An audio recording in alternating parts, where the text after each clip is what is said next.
Salut les gars, j'espère que vous allez bien. Aujourd'hui on se retrouve pour une nouvelle vidéo où je vais vous parler de mes complexes.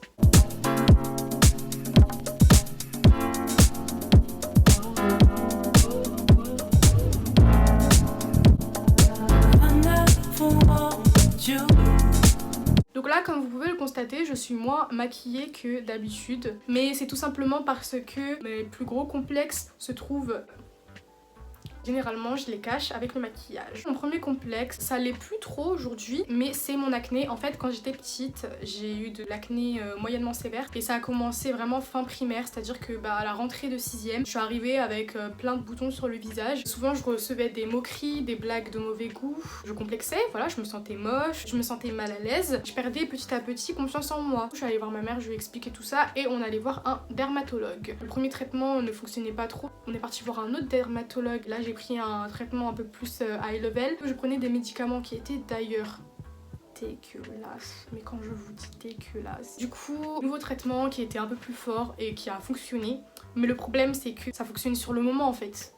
Sauf que moi, j'avais besoin d'un traitement qui fonctionne sur le long terme. C'est-à-dire que dès que j'arrêtais, les boutons ils revenaient, donc ça m'a saoulée. J'ai commencé à prendre soin essayer de prendre soin de ma peau toute seule, sauf que le problème c'est que je ne connaissais pas ma peau. Au lycée, il y a un second complexe qui a pointé le bout de son nez.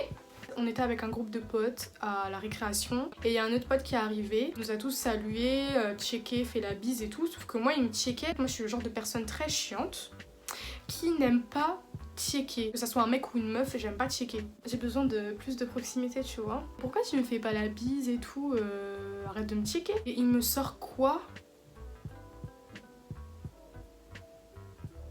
Attendez, mais je m'en souviens comme si c'était hier tellement ça m'a choqué. Vraiment, hein, dans le plus grand des calmes. Mais tu crois que je vais te faire la bise avec ton visage graisseux?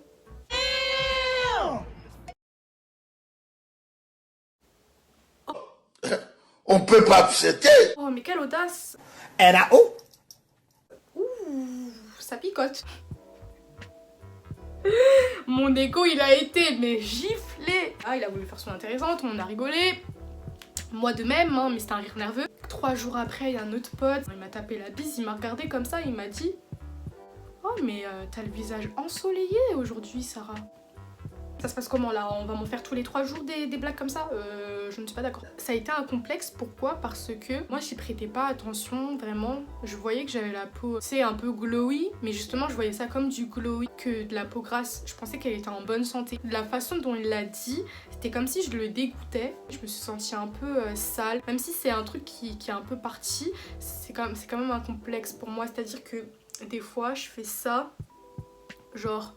je touche ma peau comme ça, comme si mes mains en fait c'était des éponges. Des fois je demande à mes potes est-ce que je brille. Quand on veut me prendre en photo avec un flash, je suis très mal à l'aise. Voilà quoi. J'ai un troisième complexe qui est un peu les conséquences de l'acné. Quand j'avais des boutons, comme tout le monde sur cette terre, je les perçais. Et en fait quand tu perces tes boutons, ça crée une cicatrice. Et cette cicatrice, quand elle veut cicatriser, en tout cas chez les personnes qui ont la peau mate, ça crée des taches brunes. Je sais pas si on peut le voir, peut-être que je vous mettrai des photos, mais genre on les voit.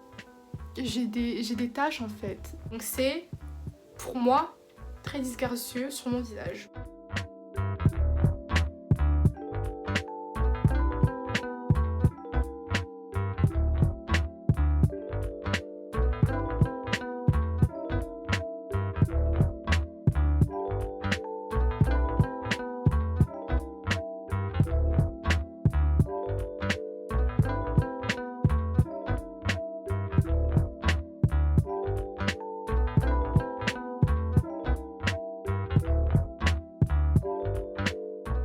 Ensuite, mon quatrième complexe, c'est bien parce que c'est chronologique. Il est arrivé, je pense, hein, j'en suis même sûre, quand j'ai commencé mes études de droit. Qui dit études de droit dit grosse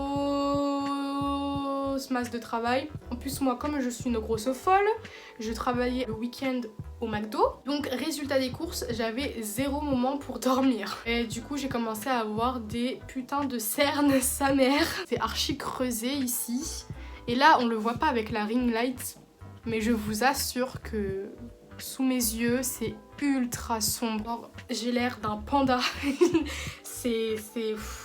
Genre, c'est... Ouais, je n'ai pas les mots en fait. Pour cacher ça, concealer anti-cerne à donf. Les meilleurs concealers anti-cerne que je peux vous conseiller, c'est ceux de chez Tarte. Ils ont une un panel de teintes, vous pouvez tous trouver votre bonheur. Là je suis en train d'utiliser un produit de chez The Ordinary qui est à base de caféine. Je vais tester et puis je vous dirai si ça fonctionne. Déjà que j'ai des taches, plus ça fait que j'ai un visage terne au final, un visage fatigué, comme si j'avais pas dormi depuis 2005. Mon 5e complexe, c'est ça là, ce gros truc que Dieu a décidé de me foutre sur mon visage. Ça sera la première et la dernière fois que vous me verrez de profil. En fait, ce que j'aime pas dans mon front, c'est qu'il est bombé. Donc du coup, je déteste mon profil. Profil, j'y peux rien. J'essaie juste tout simplement de pas trop parler aux gens de profil. Enfin, j'ai envie de te dire... qui parle aux gens de profil. La seule solution, c'est l'acceptation de soi, qui est un très gros travail, je vous l'accorde. Rihanna, qui est une femme magnifique, puissante, imposante, elle a un gros front. Mon 6e complexe, j'ai un double menton là. C'est le fait que ma mâchoire ne soit pas dessinée. Je sais pas si ça se voit, mais j'aime pas du tout. Et je pense que c'est pour ça aussi que j'aime pas mon profil. Les solutions que j'ai trouvées pour l'instant, c'est l'acceptation, tout simplement. Ça crée des sortes d'ondes d'attraction et en fait je pense que c'est la différence qui fait notre beauté. Au niveau du corps, j'ai un seul complexe, mon ventre. Quand j'ai commencé à travailler au McDo, je mangeais tous les week-ends McDo en fait. Même la vie étudiante faisait que je mangeais pas forcément bien non plus la semaine. Donc ça fait que j'ai pris du bide, voilà. Ce complexe là, il engendre un autre complexe. C'est le fait que j'ai pas la taille fine à cause de ma morphologie. Je crois que j'ai une morphologie en H. Je fais du sport, notamment ciblé au niveau du ventre, et de manger mieux aussi. Donc ça fait que j'ai une meilleure digestion, que j'ai le ventre moins gonflé. Je commence à avoir la taille un peu plus fine grâce à tout ça. C'est un peu parti, donc le complexe il part aussi. Voilà, c'est la fin de tous mes complexes. Ces complexes ils commencent un peu à s'estomper. Pourquoi? Parce que je trouve des solutions. C'est-à-dire qu'il faut déjà que tu saches de base que la beauté c'est quelque chose de très subjectif, hein. On est bien d'accord. C'est vrai qu'il y a des beautés qui sont plus mises en avant que d'autres, mais en vrai, on a tous une beauté en fait. Et franchement, si on était tous pareils, mais qu'est-ce que le monde serait nul. Essaye de te référencer à des personnes connues aussi, ça peut beaucoup aider. Parce que tu te dis, ces personnes, elles sont tellement puissantes, elles sont tellement charismatiques, elles imposent. Pourtant, elles ont un de mes complexes. Aujourd'hui, même si ces complexes sont un peu présents, ils le sont vraiment moins et je pense que d'ici quelques années, ils disparaîtront. Les complexes, c'est quelque chose de dur. On le sait. Pour les éradiquer, ça prend du temps, hein. Moi, ça fait 20 ans que j'existe, j'en ai toujours. Voilà, j'espère que la vidéo vous aura plu. J'espère que ça aura aidé d'autres personnes qui ont les mêmes complexes que moi. N'hésitez pas à me suivre sur mes réseaux sociaux. N'hésitez pas à liker et à vous abonner si vous voulez voir la suite de mes vidéos. Vous connaissez la chanson. Sur ce, prenez soin de vous. Et on se retrouve pour une prochaine vidéo.